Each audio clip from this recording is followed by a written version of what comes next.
하나님은 이스라엘 백성들을 통해서 열방 가운데 하나님은 살아계시고 전지전능하시며 선하시고 신실하신 완전한 하나님이심을 드러내길 원하셨습니다. 이스라엘 백성을 통해서 하나님은 자기를 그렇게 드러내기를 원하셨다고요. 여러분, 이스라엘 백성들을 통해서 하나님이 하나님 되심이 이렇게 온전하게 드러나는 것이 바로 하나님께 영광입니다. 그래서 출애굽기 40장에 보면 광야에 성막이 세워졌을 때 하나님의 영광이 그 성막 가운데 충만하여서 모세가 성막 안에 들어갈 수 없을 정도였습니다. 여러분, 성막이 만들어지고 난 이후에 하나님께서 뭐라고 말씀하셨죠? 나의 영광이 그 성막 가운데 함께 하고 있을 거야. 너희들이 어디로 가든지 나는 영광 가운데서 너희들과 함께 할 거야 라고 말씀해 주셨지 않습니까? 레위기 9장에서는 아론이 제사장으로 위임받던 날 온 백성에게 하나님의 영광이 충만하게 임했다고 성경이 우리에게 말씀해 주고 있습니다. 열왕기상 8장에서 솔로몬이 성전 짓기를 마치고 난 이후에 그 성전을 봉헌하던 날 하나님의 영광이 이스라엘 온 백성들 위에 충만하게 임했다고 성경이 우리에게 말씀해 주고 있습니다. 학교 2장에서는 스룹바벨이 포로 귀환 후에 예루살렘의 성전을 다시 세웠을 때도 하나님의 영광이 이스라엘 온 백성들 위에 충만했다고 말씀하고 있죠. 여러분, 이스라엘 백성들에게 뭔가 특별한 것 발견할 수 있나요? 수가 많았습니까? 군사력이 굉장히 뛰어났나요? 부유했습니까? 이스라엘 민족, 가나안 땅, 젖과 꿀이 흐르는 땅이기는 했지만 그곳에 자원이 풍부했나요? 여러분, 하나하나 뜯어보면 이스라엘 백성들은 볼품이 없었어요. 드러낼 수 있는 게 아무것도 없었어요. 그런데 이스라엘 백성들이 어떻게 지금까지 떵떵거리면서 이방 나라들을 좌지우지하면서 지금까지 올 수 있었죠? 그 이유는 오직 하나님의 영광이 그들과 함께 했기 때문이죠. 여러분, 그런데 오늘 말씀에서 뭐라 얘기합니까? 그 하나님의 영광이 이스라엘 백성 가운데서 떠났다고 말씀하고 있습니다. 오늘 본문에서 비나스의 아내는 남편의 전사 소식과 언약궤가 빼앗기고 시아버지의 죽음의 소식을 접하고 난 후에 조산에서 아들을 낳았습니다. 여러분, 본문에서 나타나는 상황만 보면 비나스의 아내가 처한 상황은 정말 힘들고 어려운 상황이에요. 그런데 그 가운데서 또 희망이 될 만한 것 하나가 보이지 않습니까? 아들을 출산했다는 것.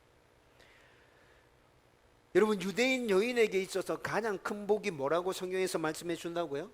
대를 이을 아들을 낳는 것. 여러분, 이것이 유대인 여인에게 있어서 가장 큰 복이라고 성경이 우리에게 말씀해 주고 있거든요. 여러분, 유대인들은 진짜 그렇게 생각했어요.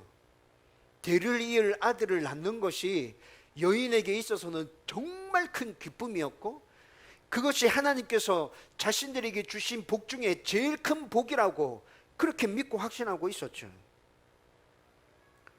남편이 죽었고 시아버지가 죽은 상황은 정말 힘들고 어려운 상황이 맞습니다. 그럼에도 불구하고 비나스의 아내가 아들을 낳았다는 것은 그 힘들고 어려운 상황 가운데서 한 줄기 희망의 빛이 보이는 것 아닙니까?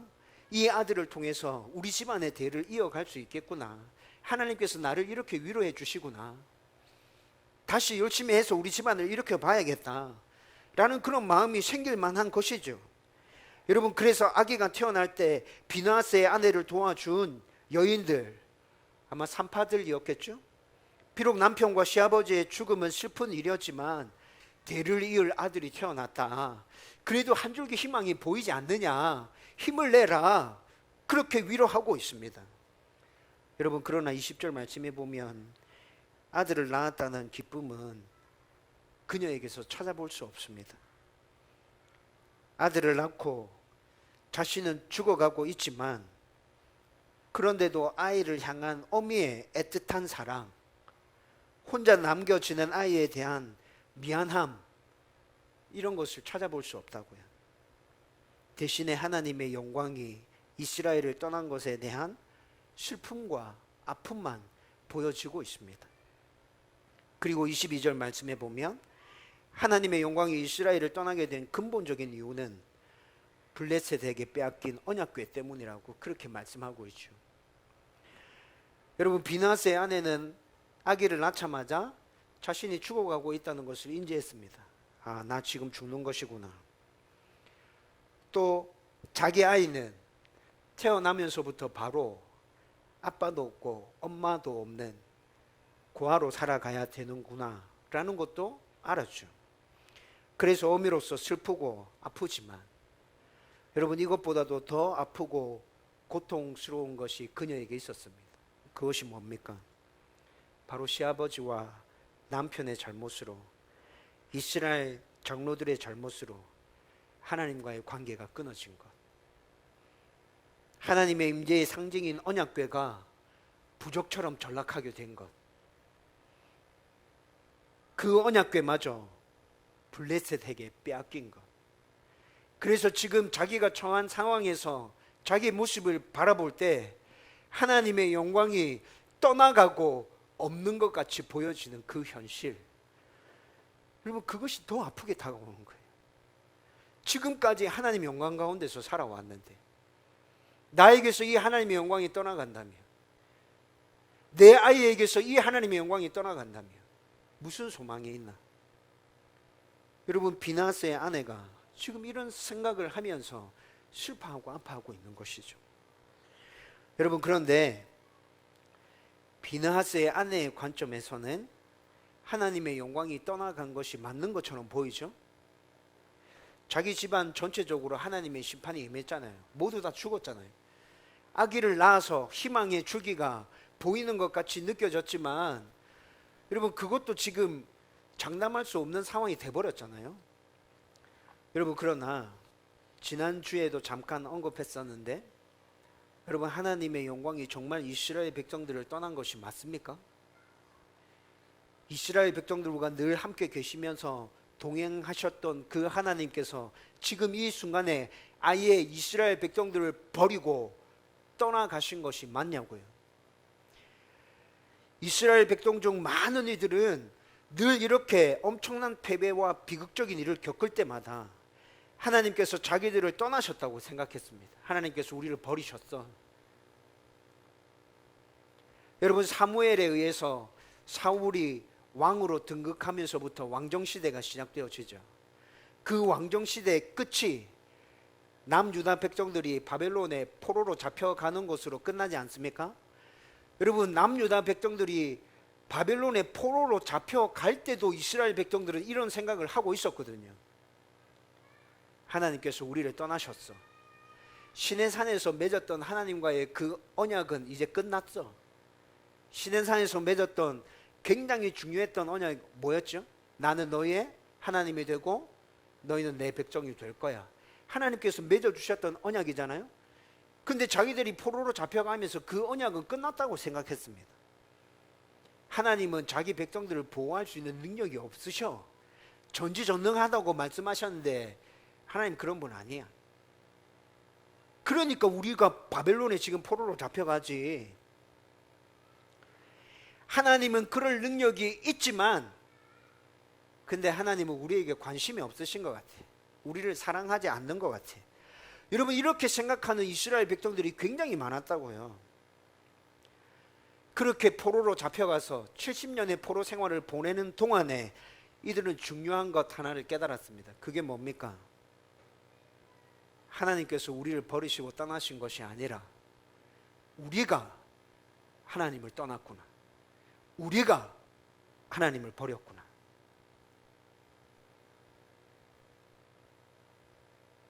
하나님은 늘 한결같이 변함없이 신실하게 우리의 하나님이셨구나. 이스라엘 백성들이 우리가 어떤 모습이었든지 간에 하나님은 우리를 꼭 붙들고 계셨구나.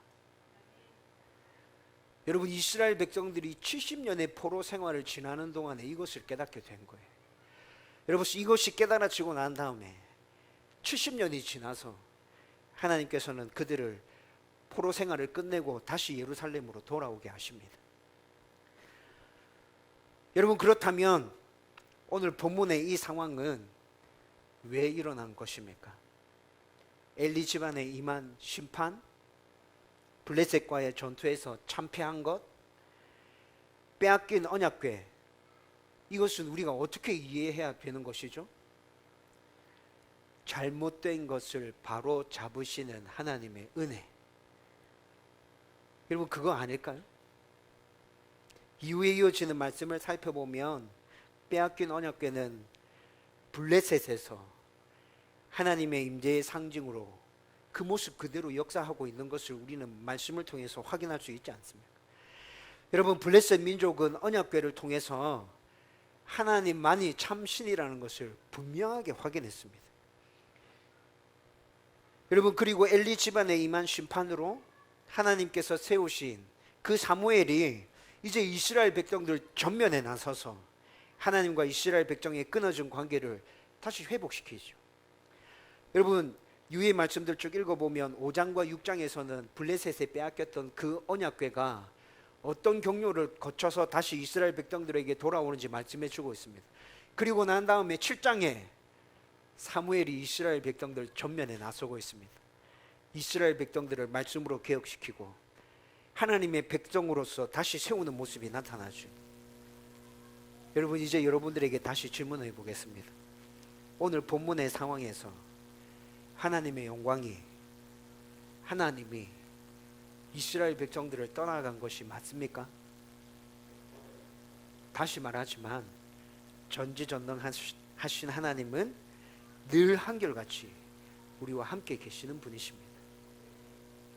우리에게 늘 좋은 것만을 주시는 신실하신 아버지 되시는 분이시죠. 그런데 이 하나님과 늘 동행하고 있지 못하다면, 매일의 삶에서 이 하나님이 느껴지지 않는다면, 지금 당면한 문제 가운데서 불안과 초조, 근심과 걱정만 나의 가운데서 넘쳐나고 있다면 분명히 뭔가가 잘못되어져 있는 것입니다. 뭐가 잘못된 것이죠? 그 잘못된 것은 하나님의 영광이 나에게서 떠나고 하나님께서 나를 버리고 떠나간 것이 아니라 내가 하나님을 떠난 것이고 나에게 죄가 있는 것이고 하나님의 말씀에 상관없이 미신적인 믿음으로 내가 뭔가를 이루려고 발버둥치고 있는 것이고 말씀을 붙들지 않고 기도하지 않고 그냥 세상의 방식에 따라서 아무런 생각 없이 살아가고 있는 나의 모습, 나에게 문제가 있다는 것입니다. 이런 상황 가운데 있는 우리는 비느하스의 아내처럼 생각하게 될 겁니다. 하나님의 영광은 나에게서 떠나갔어. 하나님 나를 버렸어. 그러나 오늘 말씀을 통해서 우리는 분명하게 붙들어야 하는 것은 내가 어떤 상황 가운데 있든지 내가 어떤 모습이든지 간에 하나님 절대로 나를 떠나시지 않는다. 하나님의 영광을 거두시지 않는다. 비록 심판과 징계로 나의 잘못된 부분을 바로잡기 위해서 하나님께서 그렇게 나에게 다가오실 때가 있을지라도 절대로 하나님은 나를 버리시지 않는다. 여러분, 이 믿음이 있다면 여러분, 우리가 힘들고 어려운 상황 가운데서 그 어려운 삶들을 살아내고 있을 때 나에게 무엇이 잘못되었는지 다시 돌아보고 확인하면서 하나님의 백성으로 더 온전하게 서고 다시 빨리 하나님께 돌아갈 수 있는 길이 열려져 있는 것 아닐까요? 여러분, 저는 저와 여러분들이 이런 믿음의 사람 되었으면 좋겠습니다. 왜 항상 문제가 생기면 그 문제의 원인을 하나님께 돌리며 다른 사람에게 찾느냐고요. 나를 살펴야죠. 여러분, 그래서 제가 늘 여러분들에게 강조해서 말씀드립니다. 말씀 앞에 자신을 세우라고, 기도하며 몸부림치라고. 나의 모습이 먼저 말씀 앞에서 보여질 때 우리의 회복은 그만큼 더 빨라지게 될 것입니다. 저와 여러분들 가운데 이 은혜가 넘쳐나게 되기를 주님의 이름으로 축원드립니다. 여러분, 이제 오늘 말씀을 정리하려고 합니다. 제가 자주 여러분들에게 말씀드렸는데 여러분들을 위해서 매일 기도할 때마다 여러분들이 저에게 준 기도 제목보다는 제가 늘 먼저 기도하는 것이 있습니다. 여러분 좀 서운하실지 모르겠습니다. 근데 여러분들이 저에게 기도 제목으로 준 것은 항상 두 번째로 밀려나 있습니다. 제가 여러분들을 위해서 먼저 기도하는 것은 하나님의 평안과 기쁨이 여러분들 가운데 넘쳐나기를 기도합니다. 어떤 상황 가운데 있든지 하나님과 늘 행복한 동행할 수 있기를 기도하고 있습니다. 성령 충만하기를 기도합니다. 여러분, 우리가 하는 일이 다 다르죠. 근데 각자가 하는 그 일들을 통해서 하나님의 뜻을 이루는 성도들이 되게 해주십시오 라고 기도합니다. 하나님의 영광이 여러분들 가운데 임했으면 좋겠고요, 그 영광이 여러분들을 거쳐서 흘러서 다른 사람들에게로 나아갈 수 있었으면 좋겠습니다. 이 일을 위해서 기도합니다.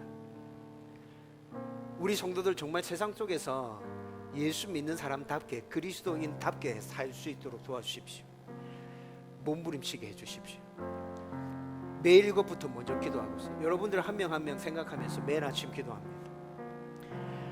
여러분, 이 기도를 말로 막 표현하면서 기도하지 않고요, 여러분들이 세상에서 그렇게 살아가고 있는 그 모습들을 상상하면서, 그렇습니다 하나님, 그렇습니다 하나님, 그렇게 살았으면 좋겠습니다, 그랬으면 좋겠습니다, 하나님 영광 받으셨으면 좋겠습니다 라고 그렇게 혼자 중얼거리면서 기도하고 있다고요. 여러분, 이것만 기도하는 것이 아니라 우리가 이 자리에 모여서 예배 드릴 때, 주일 예배 가운데, 수요 기도회 가운데 성령 하나님 영광으로 이곳에 가득히 임재해 주십시오, 이것도 매일 기도하는 것입니다. 여러분, 제가 왜 이렇게 여러분들이 저에게 주신 기도 제목들을 뒤로 하고 왜 이것부터 먼저 기도할까요? 여러분, 제 안에 강한 확신이 있거든요.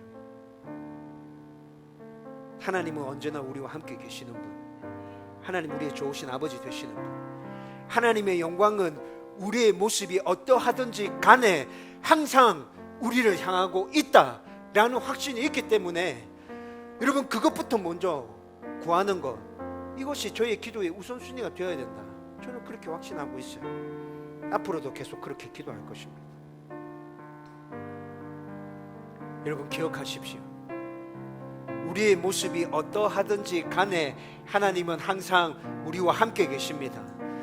우리의 좋으신 아버지 되어 주실 것입니다. 우리를 인도해 주실 것입니다. 우리를 보듬어 주시고 품어 주실 것입니다. 우리 가운데 항상 하나님의 영광을 보여 주실 것입니다.